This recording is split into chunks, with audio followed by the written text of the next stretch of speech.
Hi again, guys. Whoa. Sometimes when I put a shirt on, I don't realize that it it sneaks down. Actually, my stomach is what pulls the top down.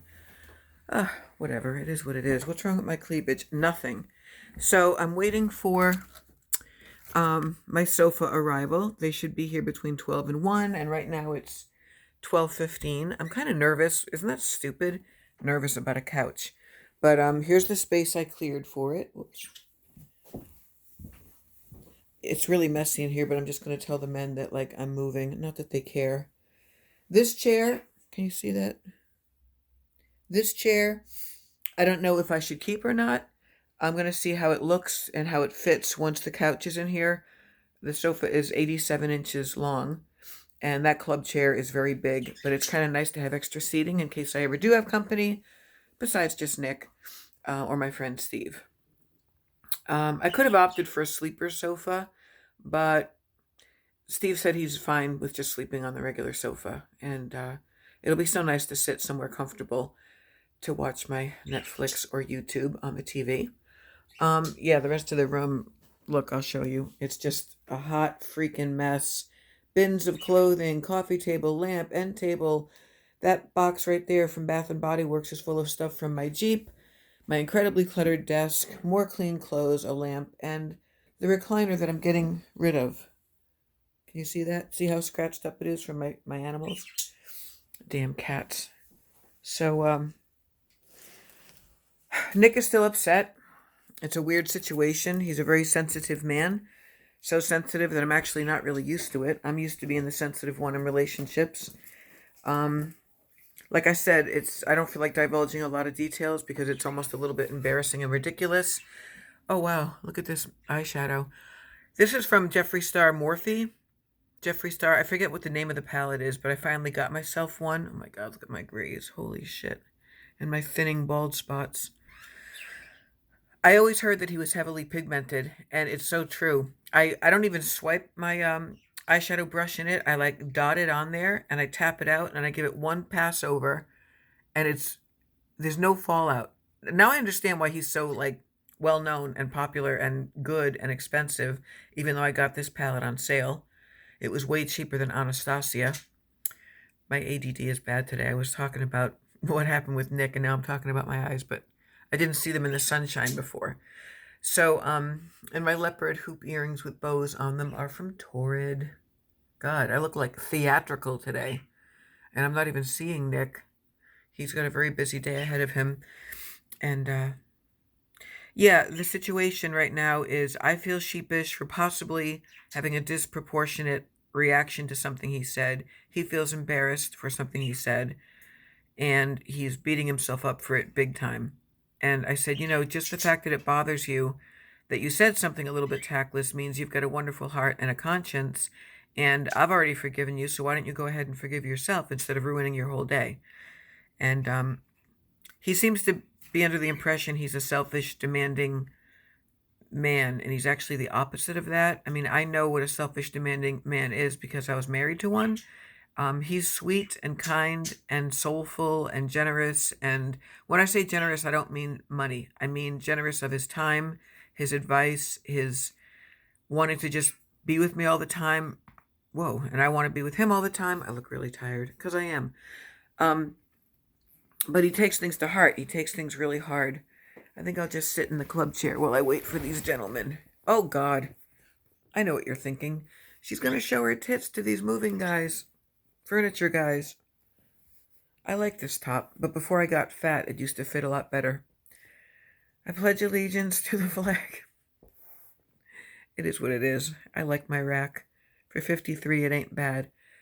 So that's what's going on today in my world with Nick, and I'm getting the couch, so I'm happy about that.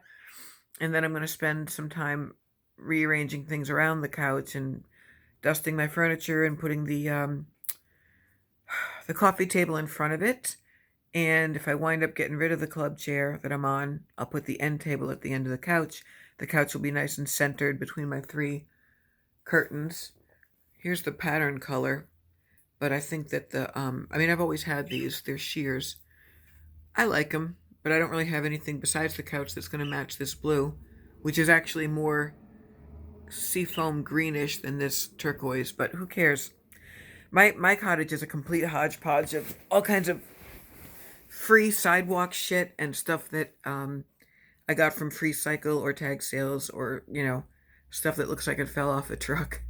A couple of things are new, um, but so yeah, I don't know. I mean, I can't really ask you guys' advice because I know you don't know Nick and you don't know the background of this particular situation. But this is the third or fourth time something has come up where he's told me something that was probably pretty innocuous to him, but I took it the wrong way because I sometimes tend to do that.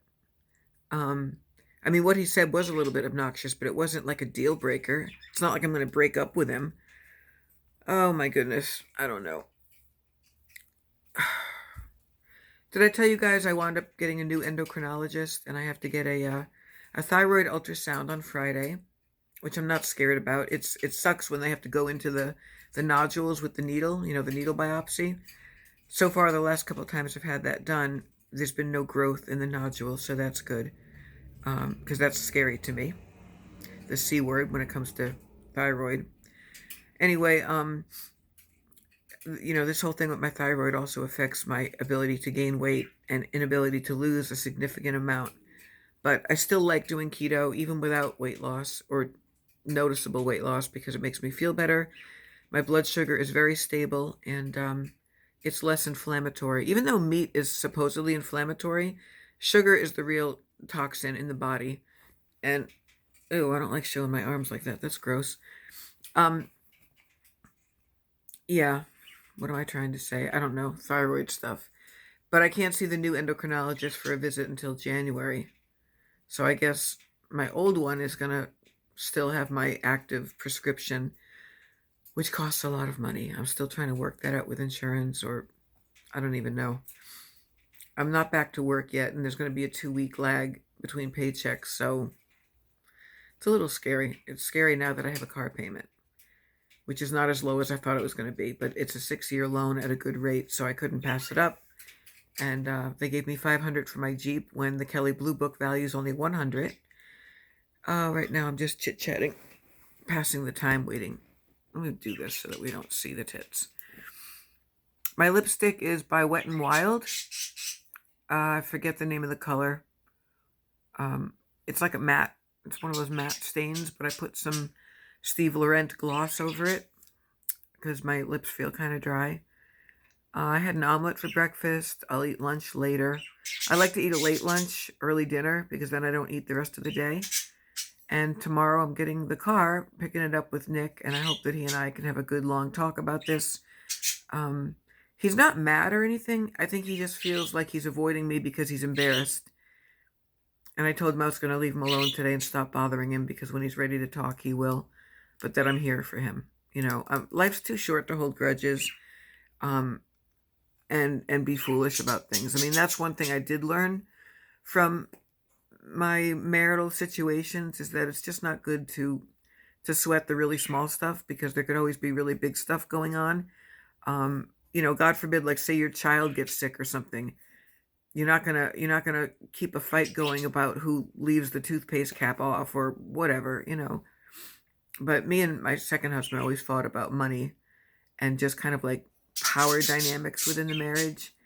And the first marriage I hardly ever talk about or even really consider it because it was in the cult and it was just bizarre. Our personalities were never really that compatible, but it was a semi-arranged situation and you didn't really have much choice back then. You were kind of like told who to marry or who was at least available to date. And Julius always encouraged marriage so that you wouldn't sin premaritally. I have lint and fur all over me. Oh, I'll show you how the tattoo's healing up. It's healing up nicely, and I love that it's colored. I'd like to get my wings for my dragonfly colored in, and if I ever have the money, I'm going to cover this one up because I absolutely hate it, and I don't like the energy of the man that gave me the tattoo.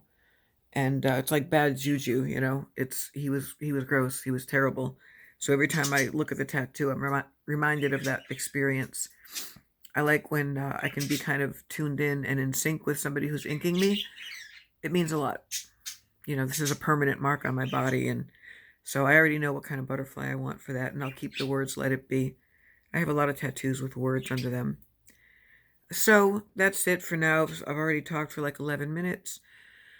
And later on, I'll come back on with the Italian poem, and I'll show you the couch, okay?